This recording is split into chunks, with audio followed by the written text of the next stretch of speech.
Hello and welcome to Labor Talks. I'm your host, Laurie Gruber. Today's special guest is Jeremy Gragert. Jeremy currently serves as a consultant, correct, for the Clean Air Wisconsin. Oh, for Clean Wisconsin. Clean Wisconsin. Sorry. And welcome to the show. Yeah, thanks, Laurie. I appreciate it. Can you tell us a little bit about you? Sure. I moved to Eau Claire in the year 2000 to go to UW Eau Claire, and I really fell in love with the community. And so I really kind of dug in here and gotten involved, and now I'm running for Eau Claire City Council for District 3 for April 3rd, and it's kind of a new transition for me because I've been involved civically in the city for so long, and you know, it's going to be exciting to help represent other people's civic interests as well in the city and help people get involved and make a difference. So when I graduated from UW Eau Claire in 2005, I really got to know the community even more than as a college student. I was able to do AmeriCorps, the AmeriCorps Vista program out of the Center for Service Learning, and work on poverty issues and transportation and literacy and environmental issues, and it really just kind of opened me up, and I got social and started talking to people around town. And when I was a college student, I was mostly like focusing on my studies, and I got so I kind of got pumped up to get involved in the community, and it still hasn't wavered. What is your degree? Well, it's in history, and so until recently I was working at the Chippewa Valley Museum and and using that degree to its fullest, I would have to say, and very cool opportunity.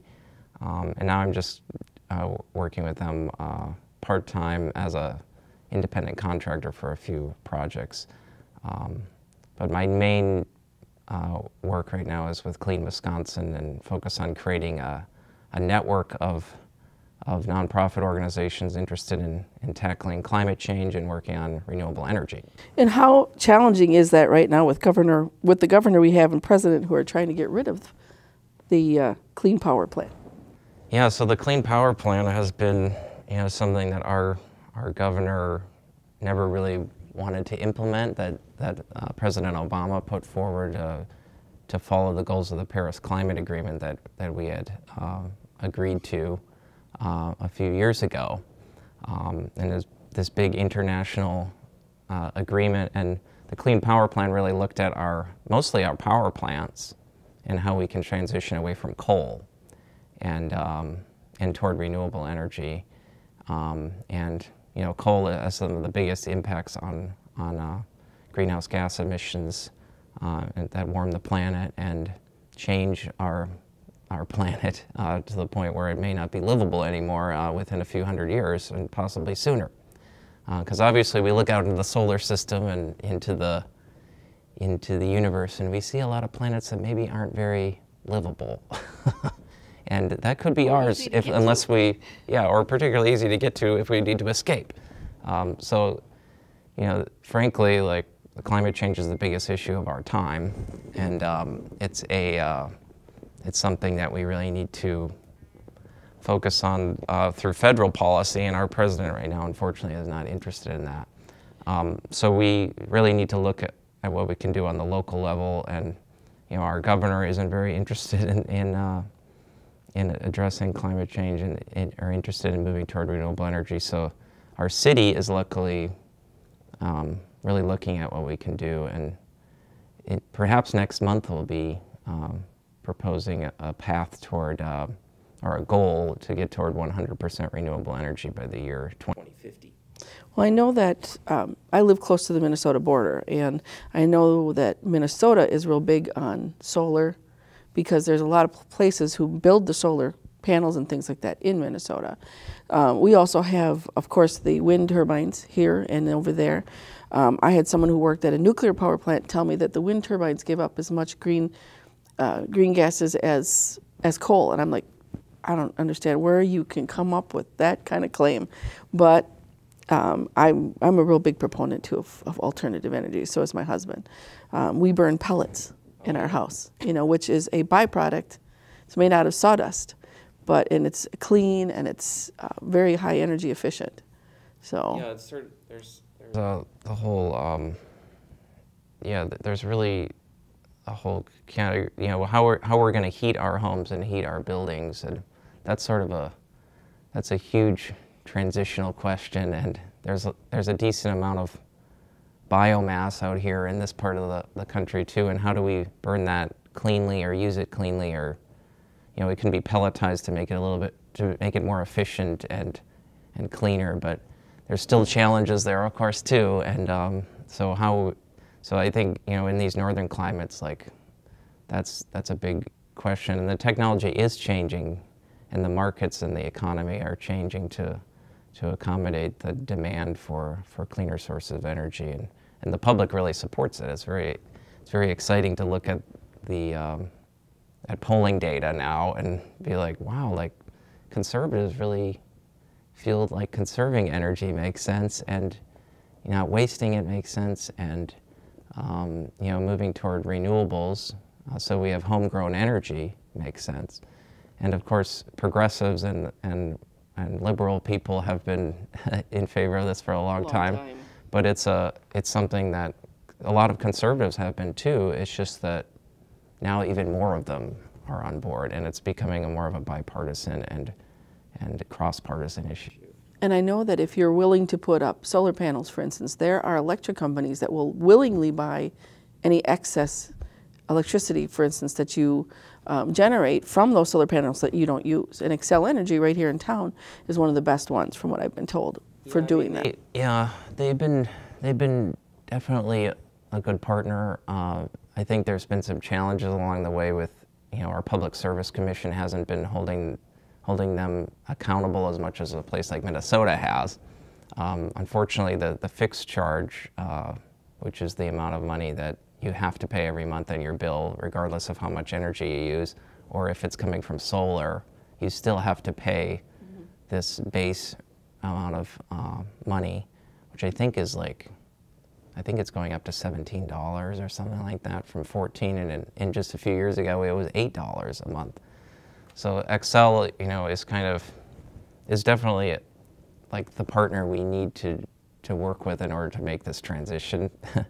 But I think we also need our politicians to tell them what the people want and what the people need to be able to afford energy. And we've seen that renewable energy is more affordable because, I mean, Xcel actually has some of the more affordable energy of all the utilities in the Midwest because it has a lot of wind, and it has solar and hydro, and it has more, you know, renewable energy is more affordable for them to maintain because it's, once you build it, it generates energy. And you mentioned that you've been a consultant for the museum. Can you give us, our viewers, a little insight to what you do there? Sure, yeah. I'll probably be involved with the museum for the rest of my life because it's just such a cool place, the Chippewa Valley Museum in Eau Claire. I was full-time with them as communications communications specialist, and did a lot of outreach and helped market the museum. And now I'm focused on a specific project where we're going to develop bicycle tours and walking tours of the city of Eau Claire.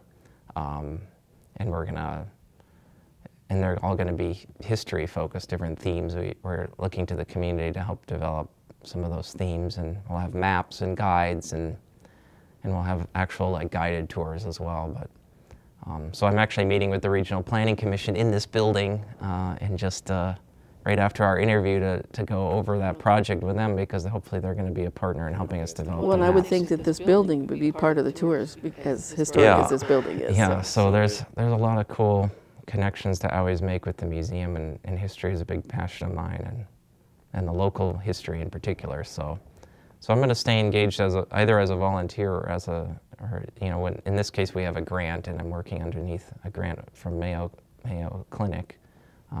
So they have the hometown health grant. So they're helping to support getting people out out walking and biking and learning about their community and getting passionate about history, and you know, it can be a good family activity and things like that. So it's very cool. I'm only 2 classes shy of a history minor. I'm like you. I love history classes. Oh yeah, nice. Like history.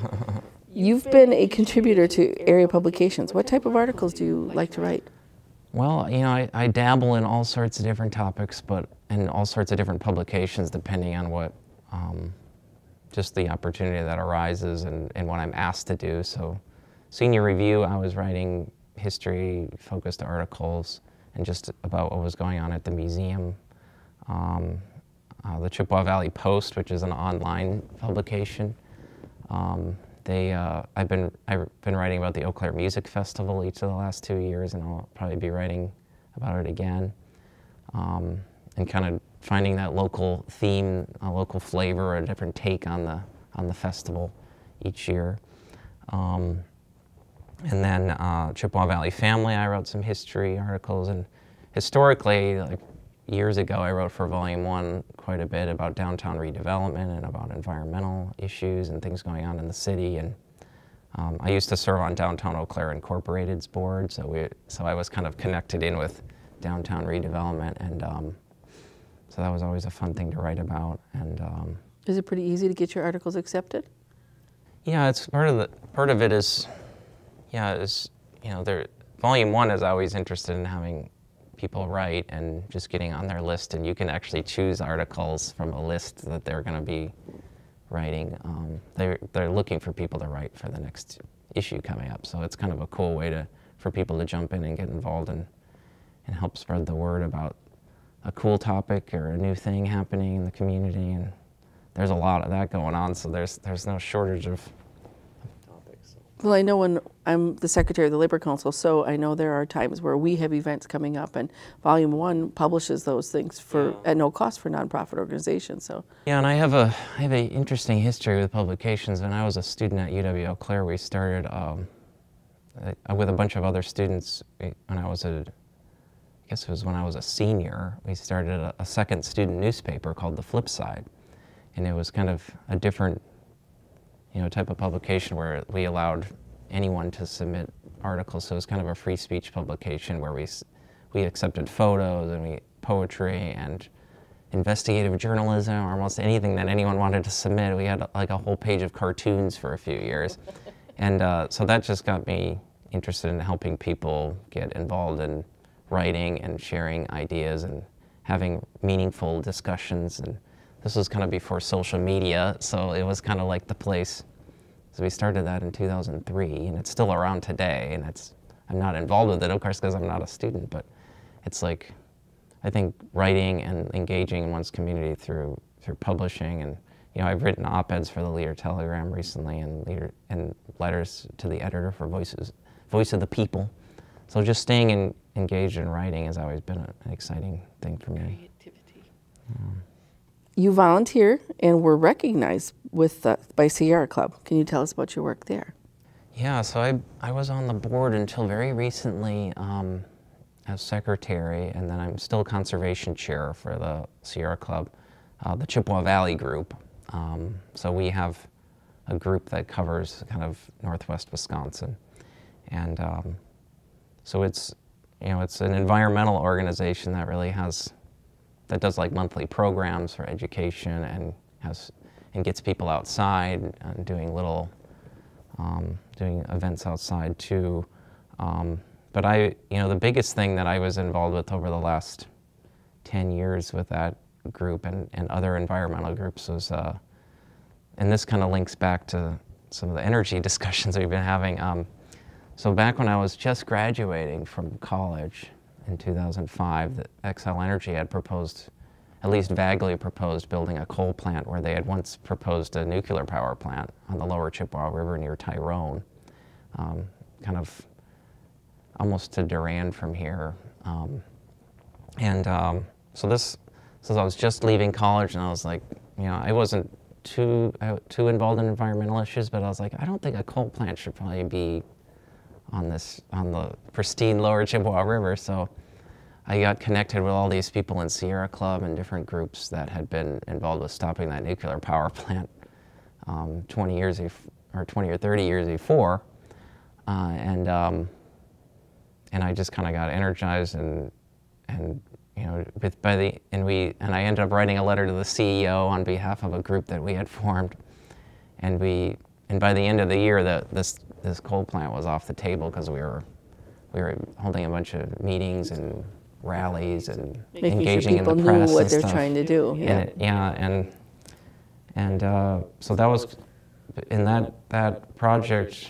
You know, Xcel had been holding onto that land for a long time, and when it was Northern States Power before that, when the nuclear power plant was proposed. But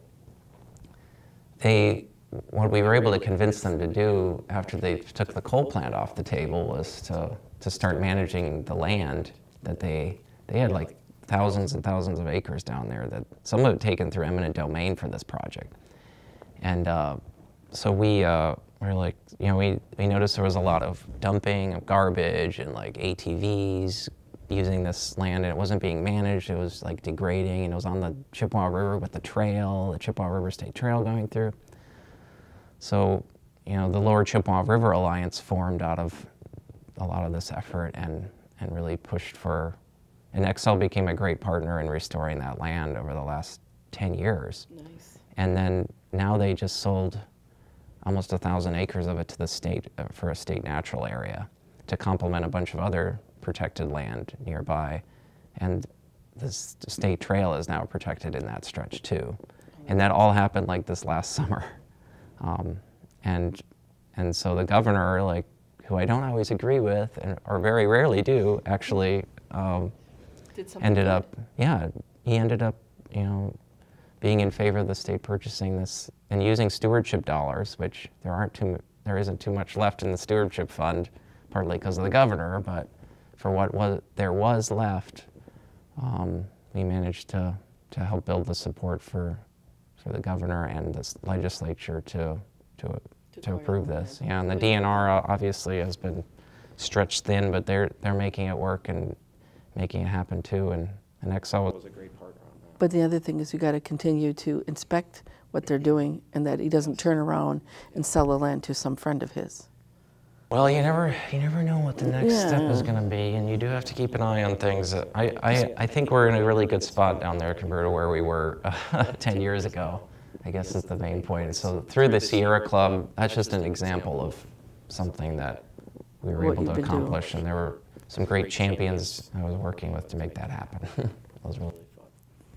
You serve also as the Northwest Ambassador for the Wisconsin Bicycle Federation.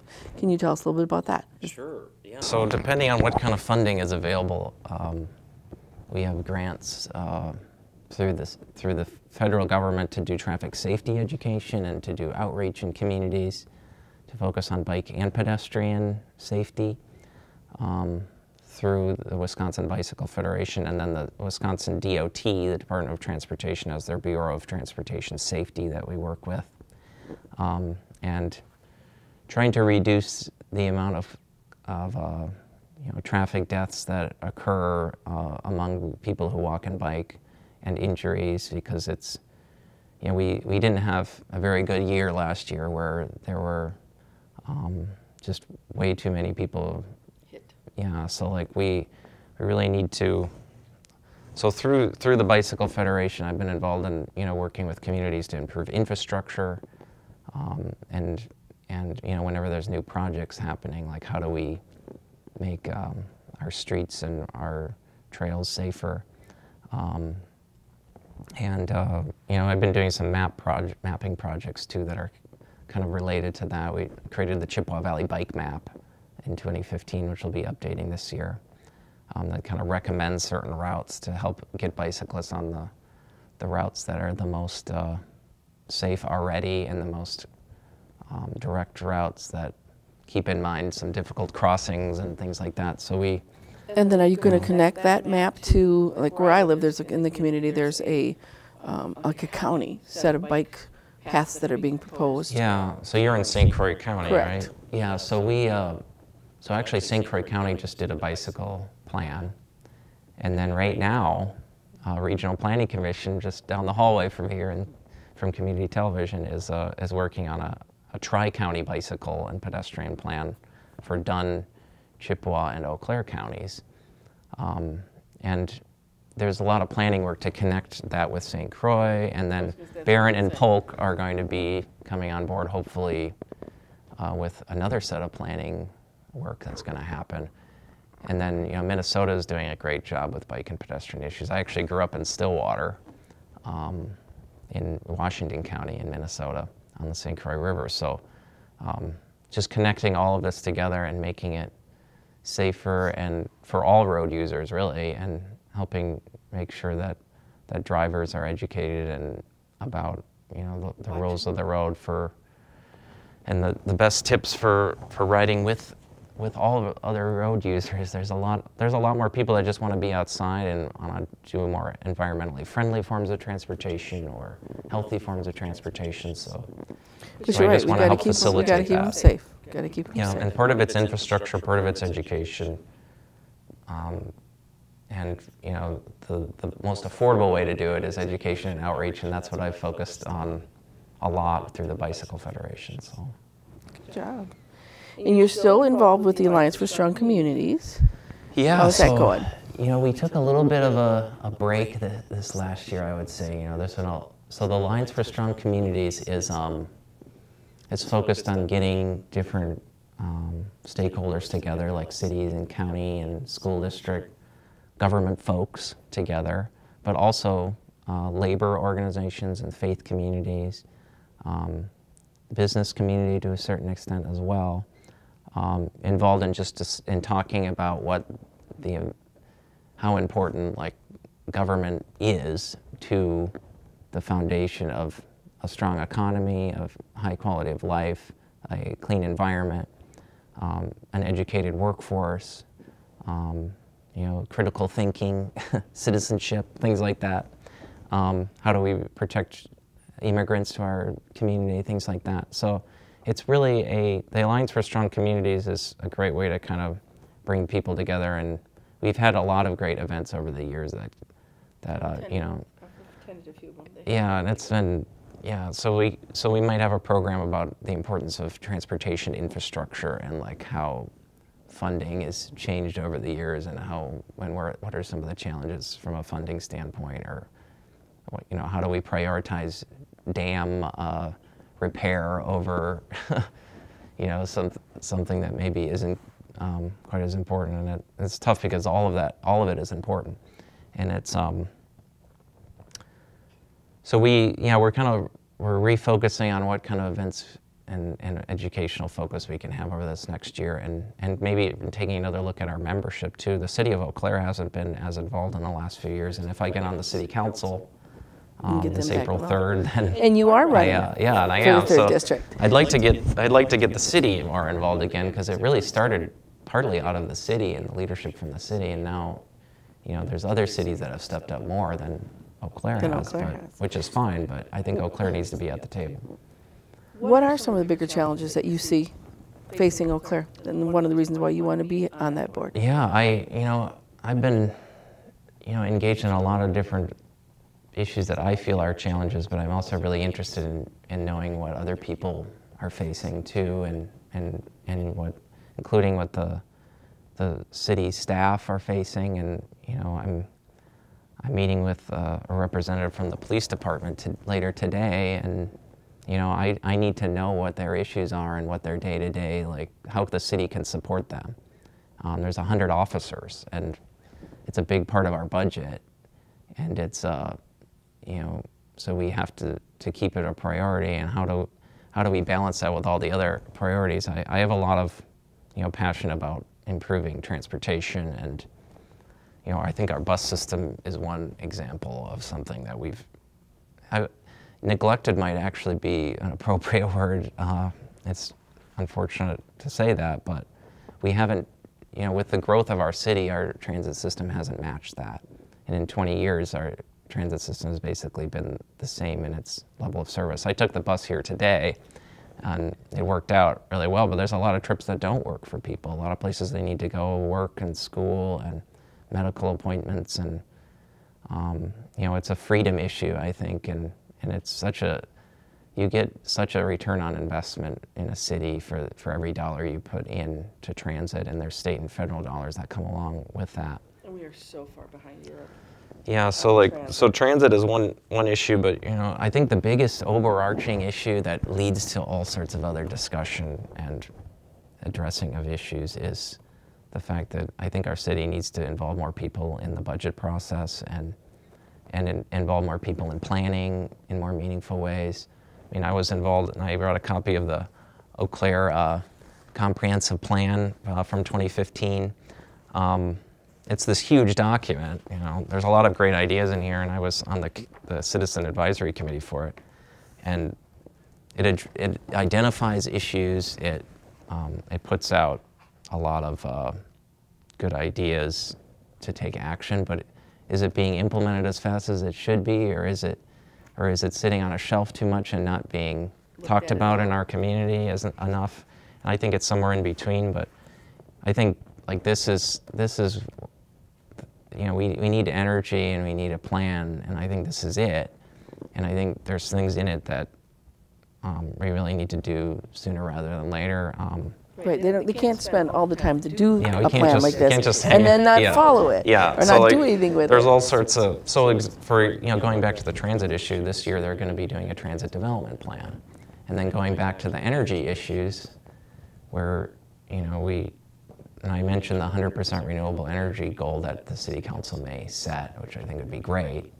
We have to do a climate and energy action plan to actually develop like how we would do that, because that's not a goal that's easy. It's within my lifetime that it could happen, so I feel responsible for carrying it. Being part of it, right? Well, you've got a lot of great ideas, and I know you're going to stay active with all of your things once you're elected, right? We wish you all the best in that too. Thank you. That's today's program. That's all we have time for. My thanks to our viewing audience and to Jeremy, who made today's program possible. We wish you all the best, like I said. Thank you, Laurie. My thanks also to the folks working behind our cameras, who not only make this show possible, but give us an outlet for our union working family voices. A final note, Labor Talks is on channel 993 twice weekly, and you can also use your favorite search engines with keywords Labor Talks and CVC TV to find us on YouTube. Thanks for tuning in.